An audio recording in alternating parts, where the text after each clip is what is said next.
Headline sponsored by मजबूती की बेजोड़ पहचान ASR 600 TMT बार, सुरक्षा ज्यादा, मजबूती का वादा। काजिम अली हार्डवेयर, करबला मैदान के सामने, बरवाडी, गिरिडीह। पिछले 50 वर्षों से आपकी सेवा में किरण स्टोर, पता Mahavir market, Kot road, Giridih.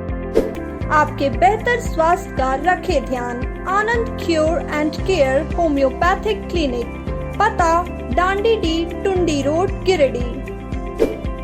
Crest care multi specialist hospital, Dwarpahari road, Jamua थाना के निकट, Giridih. Nav ultrasound and diagnostic centre, Bodo petrol pump के सामने, गिरिडीह। बिरनी थाना क्षेत्र के भलुआ गांव में ट्रांसफार्मर का तार जोड़ने के दौरान करंट लगने से इलेक्ट्रीशियन की हुई मौत। ग्रामीणों ने पावर हाउस के कर्मियों पर लगाया लापरवाही का आरोप। आजसू पार्टी ने नगर निकाय चुनाव में पिछड़ी जाति के आरक्षण की मांग को लेकर निकाली रैली। राज्यपाल के नाम उपायुक्त को सौंपा ज्ञापन। गिरिडीह नगर निगम महापौर के पद को अनारक्षित करने का निर्वाचन आयोग ने लिया फैसला। अधिसूचना हुई जारी। अनारक्षित सीट होने से बढ़ी चुनावी सरगर्मी। कांग्रेस नेता उपेंद्र सिंह का आमरण अनशन दूसरे दिन भी रहा जारी। बगोदर और बिरनी प्रखंड के कांग्रेस कार्यकर्ताओं ने अनशन स्थल पर आकर किया समर्थन।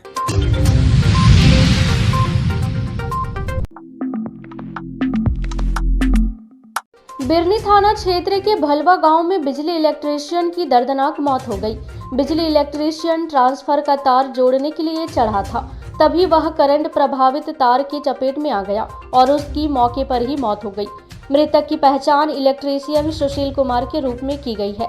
घटना के संबंध में बताया जाता है कि इलेक्ट्रीशियन सुशील कुमार ट्रांसफार्मर पर तार जोड़ने से पहले पावर हाउस को फोन कर बिजली काटने की सूचना दे रखा था, लेकिन जब वह ट्रांसफार्मर पर तार जोड़ने के लिए चढ़ा, वह तार की चपेट में आ गया और करंट प्रभावित तार में सट गया और उसकी दर्दनाक मौत हो गई। आसपास के लोग मौत के इस मंजर को बेबसी आंखों से देखने को लाचार खड़े रहे। स्थानीय लोगों ने घटना के लिए पावर हाउस के कर्मियों को जिम्मेदार ठहराया है। वहीं इस घटना के विरोध में स्थानीय लोगों के द्वारा सड़क जाम भी किया गया। हालांकि बाद में प्रशासन के हस्तक्षेप के बाद मामला शांत हुआ।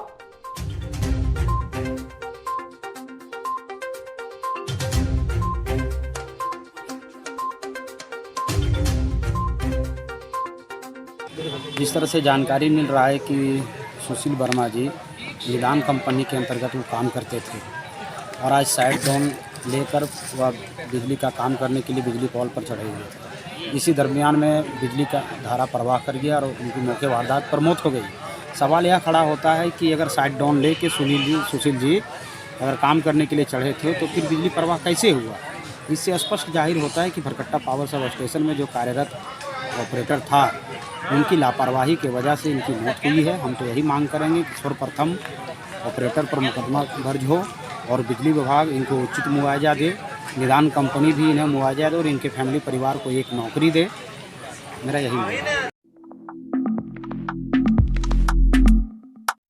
एक और जहां नवंबर के महीने में ठंडी की दस्तक के साथ ही तापमान में गिरावट होने लगी है, लोग स्वेटर जैकेट पहनने लगे हैं, तो वहीं गुरुवार की सुबह राज्य निर्वाचन आयोग से आई एक अधिसूचना ने इस ठंड के मौसम में नगर निगम क्षेत्र में गर्माहट पैदा कर दी है। यूं कहें तो इस अधिसूचना ने निगम क्षेत्र के सियासी तापमान को बढ़ा दिया है। दरअसल निगम चुनाव में महापौर की सीट को लेकर बीते कई दिनों से चर्चाओं का बाजार गर्म था। चुनावी मैदान में किस्मत आजमाने वाले प्रत्याशियों के नाम तो कई दिनों से येन केन प्रकारेण सामने आने लगे थे, लेकिन सीट को लेकर लोगों के मन में संशय बना हुआ था। गुरुवार को इस संशय को चुनाव आयोग ने खत्म कर दिया। राज्य निर्वाचन आयोग से जारी हुए अधिसूचना के मुताबिक गिरिडीह महापौर की सीट को अनारक्षित कर दिया गया है। वहीं इस अधिसूचना के जारी होते ही चुनावी मैदान में उतरने की मंशा पाली कुछ लोग खुशी में हैं और अपनी दावेदारी मजबूत करने की तैयारियों में जुट गए हैं, तो वर्षों से रिजर्व कोटे की आस लगाए बैठे प्रत्याशी मायूस नजर आ रहे हैं। कुल मिलाकर कहें तो इस बार नगर निगम का चुनाव काफी दिलचस्प होने वाला है। चुनाव में हर एक वर्ग से जुड़े लोगों की इस बार मैदान में भिड़ने की प्रबल संभावना है। अब तक मिल रही जानकारी के अनुसार शहर के एक मशहूर लौह उद्योगपति, जमीन कारोबारी, चिकित्सक, अधिवक्ता, पत्रकार, नेता समेत अन्य कई चेहरे हैं जो इस बार निगम चुनाव में अपनी दावेदारी पेश करने वाली हैं। ऐसे में ये देखना दिलचस्प होगा कि जनता इस बार किसे गिरिडीह के मेयर की कुर्सी सौंपती है। Bureau report, Giridih.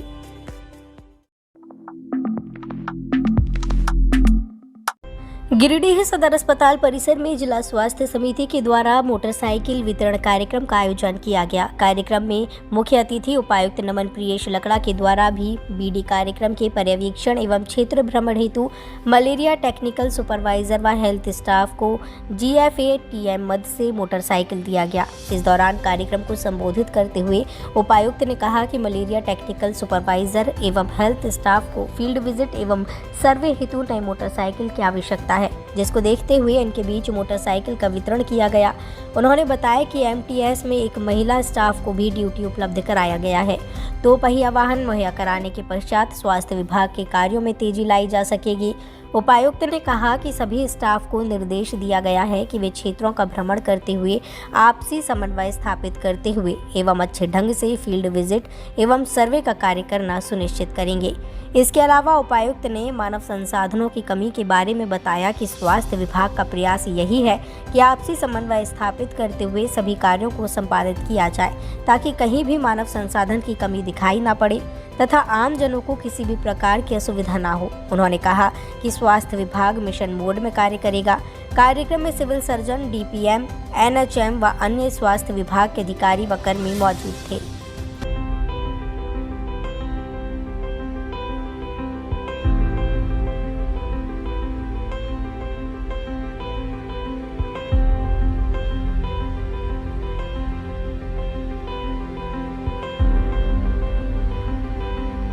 आज सदर अस्पताल के प्रांगण में हम लोग हमारे जो हेल्थ के स्टाफ्स हैं जो MTS कहलाते हैं, मलेरिया टेक्निकल सुपरवाइज़र, ये लोग मलेरिया और फाइलेरिया के फील्ड वर्कर्स हैं।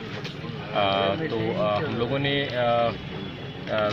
मीटिंग के डिस्कशन के क्रम में हम लोगों को ये ज्ञात हुआ कि इन लोगों को जो फील्ड सर्वे और फील्ड विजिट होता है तो इनके लिए जो परिवहन हेतु जो वाहन है, 2 पहिया वाहन, तो वो काफ़ी पुराना हो गया और फिर हम लोगों ने विभाग का फंड एलोकेशन देकर फिर इनको नया गाड़ी मुहैया कराया है। और ये MTS में एक लेडी स्टाफ भी है तो उनको ये स्कूटी उपलब्ध कराया है। और हम लोग यही एक्सपेक्ट करते हैं कि ये लोग अच्छे से फील्ड सर्वे करें, फील्ड विजिट करें। और अभी इनसे बातचीत के क्रम में भी ये पता चला कि ये चूँकि संसाधनों की, मानव संसाधन की भी कमी है, तो हम लोग इनका ब्लॉक का रीशफलिंग भी इस प्रकार करेंगे कि स्टाफ को भी सुविधा हो अगल बगल के ब्लॉक में विज़िट करने में। और जो हम लोगों का भी जो मिशन मोड में हम लोग जो काम कर रहे हैं वो भी हम लोगों का सही ढंग से हो सके। गिरिडीह नगर निगम महापौर की सीट अनारक्षित होने के बाद कई राजनीतिक दल के लोगों ने विरोध जताया है। गिरिडीह आजसू पार्टी के द्वारा नगर निकाय चुनाव में पिछड़ी जाति के हक में मारी के विरोध में राज्यव्यापी आंदोलन के कार्यक्रम के तहत शहर के झंडा मैदान से एक रैली निकाली गई। रैली नगर भ्रमण करते हुए उपायुक्त कार्यालय पहुंची और उपायुक्त के माध्यम से राज्यपाल को ज्ञापन सौंपा गया। इस बाबत आजसू नेताओं ने कहा कि नगर निकाय चुनाव में सरकार के रवैये के खिलाफ पिछड़ी जाति को नगर निकाय चुनाव में आरक्षण से वंचित रखने के विरोध में रैली निकाली गई। आजसू नेताओं ने मांग की है कि नगर निकाय चुनाव में पिछड़ा वर्ग को आरक्षण मिले। रैली में जिलाध्यक्ष गुड्डू यादव, केंद्रीय सचिव अर्जुन बैठा, महिला जिला अध्यक्ष प्रियंका शर्मा, प्रमुख पूनम देवी, यशोदा देवी, छगन महतो, दिनेश राणा, वीरेंद्र राम, राजेश कुमार, बाबू बंगाली सहित पार्टी के कई कार्यकर्ता मौजूद थे।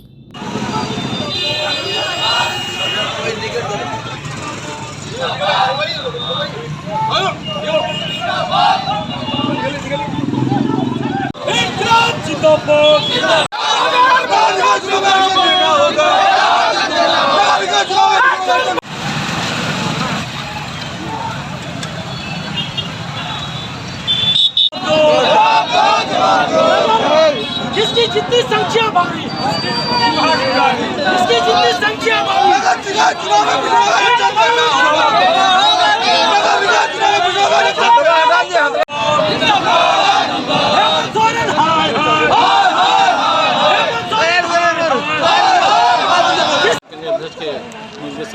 आज हम लोग नगर निकाय चुनाव के आरक्षण के लेकर हम लोग आज अपने सभी जिले में जुलूस निकाला गया और हम लोग आरक्षण मांग किए हैं कि हम लोग को सभी नगर निकाय चुनाव में सभी ओबीसी आरक्षण मिलना चाहिए, दिया जाए। यही लेके हम लोग सरकार के विरोध में आज हम लोग ये जुलूस निकाले थे और हम लोग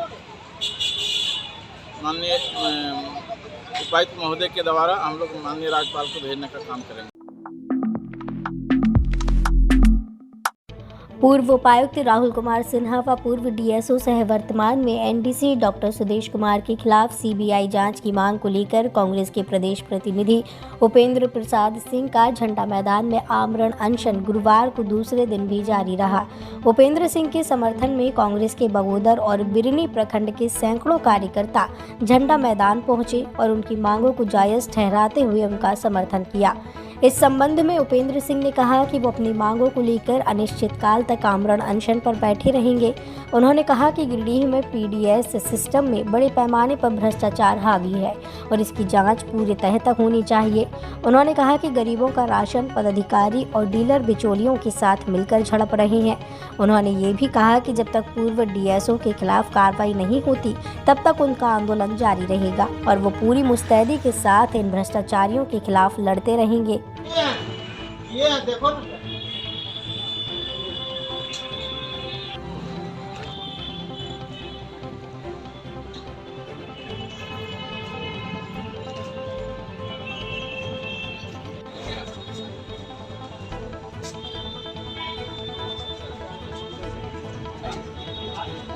अपने मांगों को लेकर के हम भूख हड़ताल पर कल से ही बैठे हुए हैं। इतना हम तो ज़रूर कह सकते हैं कि प्रशासन की ओर से अभी तक कोई खोज खबर नहीं है और हम अंतिम दम तक हम इस लड़ाई को लड़ते रहेंगे जब तक मेरा मांग मान नहीं लेता कार्रवाई कर लें। झारखंड जूडो संघ के तत्वाधान में रांची के खेल गांव में आयोजित 3 दिवसीय जूडो प्रतियोगिता में दिल्ली पब्लिक स्कूल गिरिडीह के 5 छात्र हिस्सा लेंगे। छात्र अमित मुर्मू, तन्मय कुमार, अंकित कुमार चौधरी, कर्तव्य आलोक और अर्पण राज विद्यालय की ओर से प्रतिनिधित्व करेंगे। इसकी जानकारी विद्यालय के जूडो प्रशिक्षक उज्जवल सिंह ने दी है। उन्होंने बताया कि इस प्रतियोगिता में झारखंड भर से 1000 प्रतिभागी हिस्सा लेंगे। विद्यालय से प्रतिनिधित्व करने जा रहे सभी 5 विद्यार्थियों को विद्यालय के चेयरमैन ऋषि सलूजा और डायरेक्टर त्रिलोचन सिंह सलूजा ने शुभकामनाएं दी।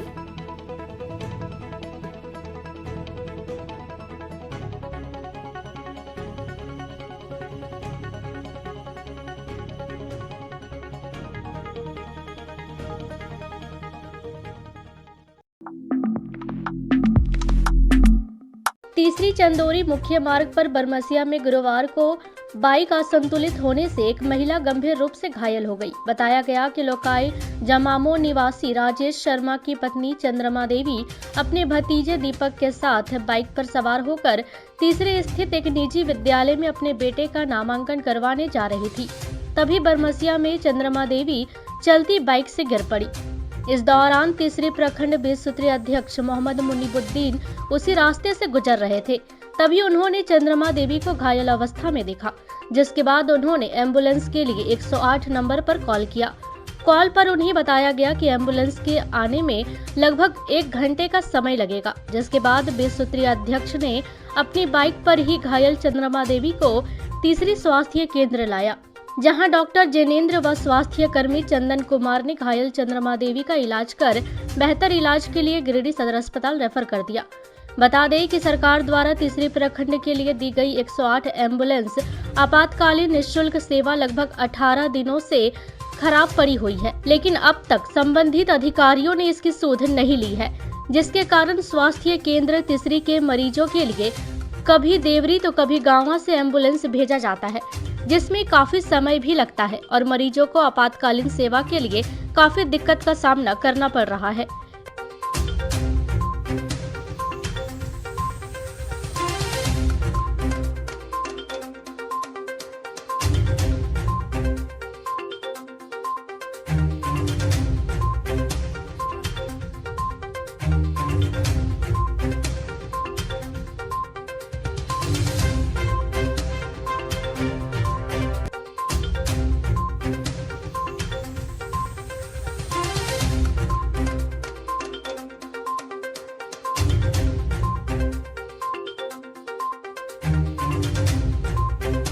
इसको लेकर तीसरी प्रखंड 20 सूत्रीय अध्यक्ष मोहम्मद मुनीबुद्दीन ने लापरवाही का आरोप लगाते हुए कहा कि 108 एम्बुलेंस सेवा वाहन लगभग 18 दिनों से खराब पड़ा हुआ है, लेकिन अभी तक इसे दुरुस्त नहीं करवाया गया है। यह आम जनता के जीवन से खिलवाड़ करने के समान है। साथ ही 20 सूत्रीय अध्यक्ष ने तीसरी प्रखंड चिकित्सा प्रभारी डॉक्टर रंजीत कुमार पर अपने कार्यालय से नदारद रहने का भी आरोप लगाया है। 20 सूत्रीय अध्यक्ष ने कहा कि प्रखंड चिकित्सा पदाधिकारी डॉक्टर रंजीत कुमार बंध्याकरण के ऑपरेशन और मीटिंग के दिन ही अस्पताल आते हैं, बाकी दिन नदारद रहते हैं। लेडीज मोटरसाइकिल से गिर के खुद से गिरी, सर में चोट आ गया। जब हम उधर से गुजर रहे थे देखे बेहोश पड़ा हुआ है अपने तो हम फ़ोन किए 108 में, तो 108 वाले बताए कि लगभग 1 घंटा हमको लगेगा।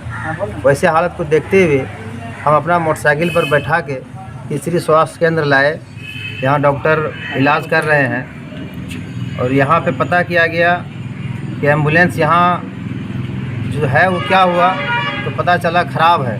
वो लगभग 18-20 दिन से ख़राब है और अभी तक बना नहीं है। इससे भारी परेशानी हो रही है डिलीवरी पेशेंट वाले को, इमरजेंसी एक्सीडेंटल वाले को। और इसमें हम आज लगभग 3 बार आए और तीनों बार जो प्रभारी हैं ये नहीं रहते हैं। आज भी प्रभारी नहीं है। प्रभारी तब रहते हैं जब यहाँ बंध्याकरण होता है, जब कोई मीटिंग रहती है, बस मीटिंग अटेंड करने वो सिर्फ आते हैं। और ये उनकी लापरवाही है। अगर ये उसको ज़रूरी समझते तो 18-20 दिन ख़राब है, बहुत जल्द वो बनवाते, लेकिन आज तक नहीं बनवाए। इधर तीसरी प्रखंड चिकित्सा पदाधिकारी डॉक्टर रंजीत कुमार ने दूरभाष पर आरोपों को बेबुनियाद बताते हुए कहा कि अस्पताल प्रबंधन की ओर से बेहतर स्वास्थ्य सुविधा उपलब्ध करवाने का प्रयास किया जा रहा है। साथ ही कहा कि वे तीसरी गांवा और देवरी के स्वास्थ्य केंद्रों में ऑपरेशन प्रभारी भी है, जिसकी वजह से उन्हें वहां भी अपना समय देना होता है। इसके अलावा इस जिले के मीटिंग में भी शामिल होना होता है। बहरहाल जो भी हो, स्वास्थ्य विभाग को 108 एम्बुलेंस सेवा वाहन को जल्द से जल्द दुरुस्त करवाने की दरकार है। कहीं यह लापरवाही किसी की जान पर भारी न पड़ जाए।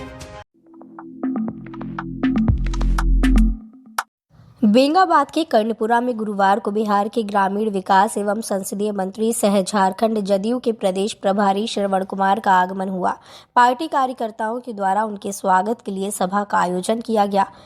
कार्यक्रम में दर्जनों लोगों ने जदयू की सदस्यता ग्रहण की, जिन्हें माला पहनाकर श्रवण कुमार ने स्वागत किया।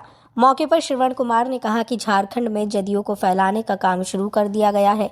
उन्होंने आगे कहा कि भाजपा के आने से महंगाई, बेरोजगारी बढ़ रही है, इसलिए भाजपा मुक्त देश बनाना है। कार्यक्रम में प्रदेश युवा कार्य समिति सदस्य पवन वर्मा ने मंच संचालन किया। कार्यक्रम को सफल बनाने में जिला उपाध्यक्ष मोहम्मद मौलाना नसीम अंसारी, शिवाजी सिंह, बीके दास, सरयू गोप, कौशलेंद्र कुमार की भूमिका सराहनीय रही।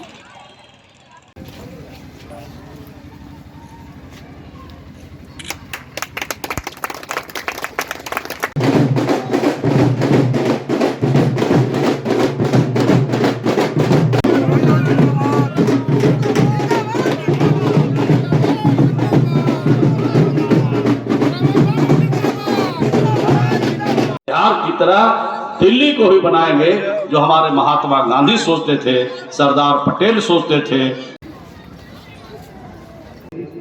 क्या जाता है? आज का जो कार्यक्रम हमने आयोजित किया है यह मुख्यतः पटेल जयंती को देखते हुए हमने किया है। और इसी अवसर पर हमने माननीय मंत्री जी को यहाँ पे इनवाइट किया और वो हमारे इनविटेशन को सुनकर तुरंत समय दिए और वो आए। हम इसके लिए उनके बहुत बहुत आभारी हैं।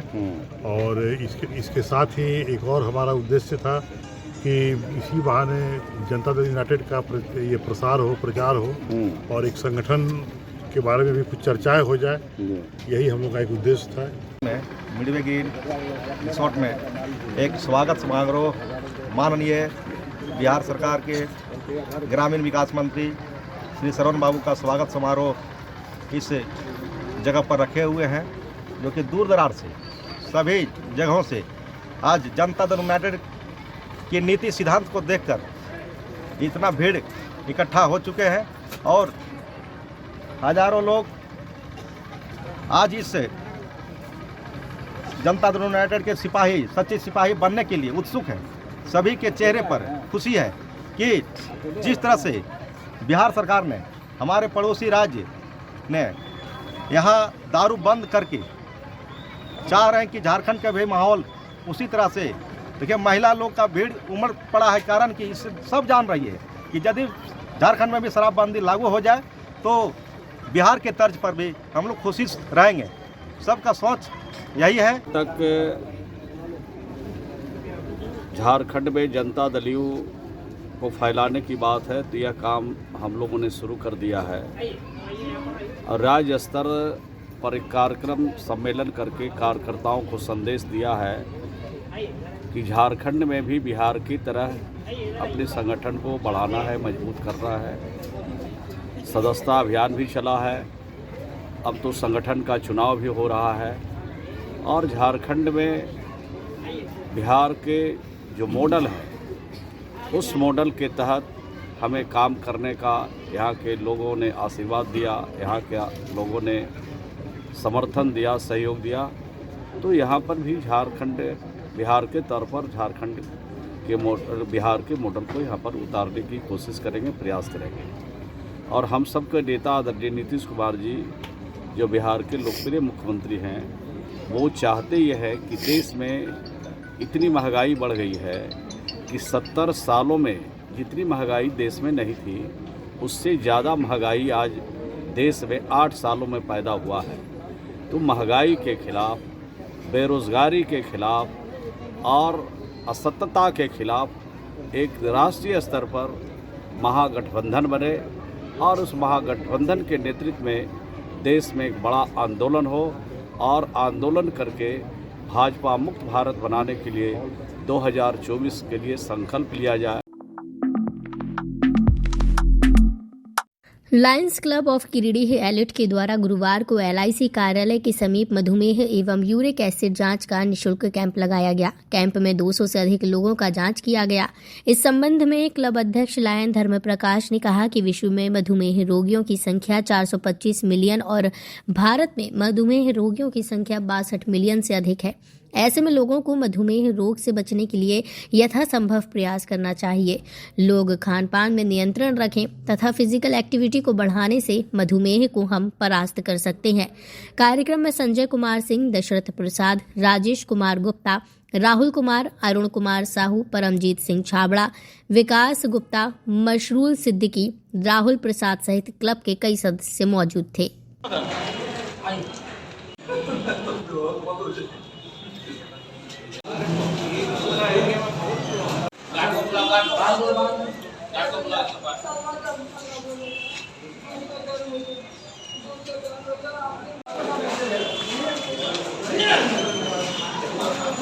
प्रकाश भैया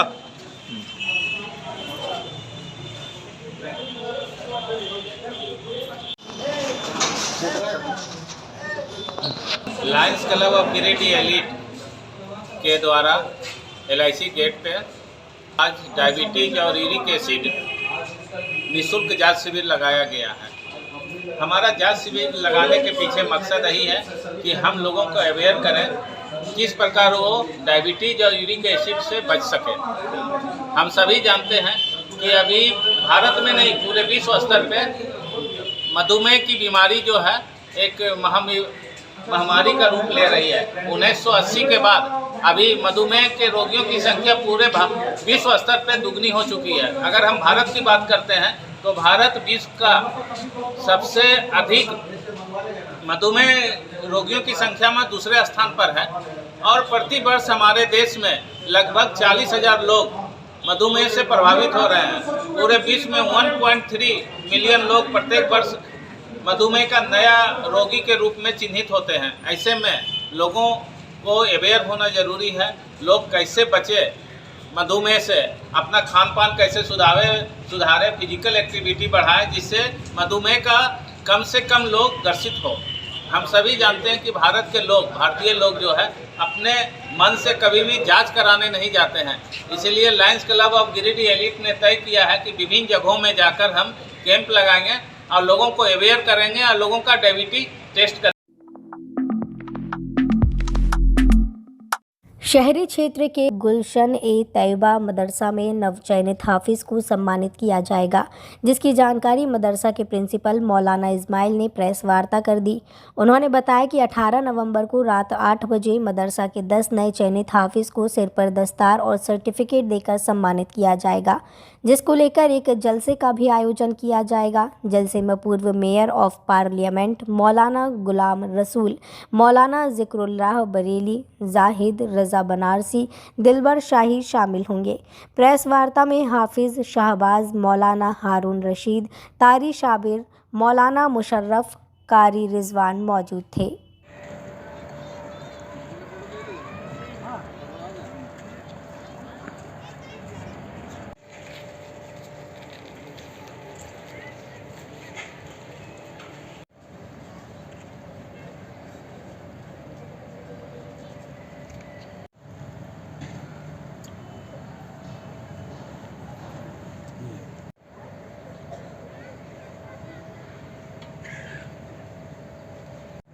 देखिए, हर साल ये जलसा किया जाता है। जो बच्चे हाफिज बनकर निकलते हैं उनके सर पे दस्तार दी जाती है और उन्हें सर्टिफिकेट दिया जाता है और एक बड़ा कार्यक्रम किया जाता है। उसी तरह हर साल की तरह इस साल भी किया जा रहा है 18/11/2022 को। इसमें ख़ास तौर पर गाज़ी मिल्लत हज़रत मौलाना ग़ुलाम रसूल साहब बलियावी, हज़रत मौलाना ज़िक्रुल्लाह बरेली शरीफ, हज़रत मौलाना जाहिद रजा बनारस, हज़रत दिलबर शाही और शरफुद्दीन शरफ साहब और बाकी गिरिडीह ज़िला के बड़े बड़े उलमा, शोरा, खुतबा सब तशरीफ़ ला रहे हैं। और इस कार्यक्रम को आगे बढ़ाने के लिए हमारे उलमाए कराम ने बहुत साथ दिया और नौजवानाने दाढ़ी डी ने भी बहुत मेहनत किया और कर रहे हैं और हर साल करते हैं और इंशाअल्लाह उम्मीद करते हैं कि वो लोग करते रहेंगे। इंशाअल्लाह। क्या क्या कार्यक्रम होगा? कार्यक्रम ये होगा कि कल रात्रि 8 बजे से है ना, पहले तिलावत की जाएगी, फिर नात शरीफ पढ़ा जाएगा, फिर तकरीर होगी, फिर आखिर में सलातो सलाम पढ़ करके ख़त्म किया जाएगा। उसी बीच में बच्चों को दस्तार दी जाएगी।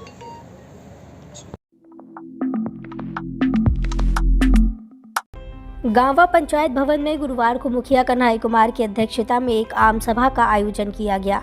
आम सभा में ग्रामीणों की जन समस्याओं को सुना गया और समाधान हेतु पहल करने का आश्वासन दिया गया। वहीं आम सभा में मनरेगा वार्षिक कार्य योजना एवं 15वीं किस्त आयोना के लिए योजनाओं का चयन किया गया। मौके पर JSLP की महिलाएं कविता देवी, सुनैना देवी, रोजगार सेवक नकुल राम, पंचायत सेवक प्रभु हाजरा, पंचायत समिति आशा देवी, वार्ड सदस्य पूजा देवी, दिनेश राम, गुलशन कुमार, प्रीतम कुमार, टिंकू कुमार, विशाल राणा, मुकेश राम, उदय राम, राम दूलर कुमार एवं सैकड़ों लोग सभा में मौजूद थे।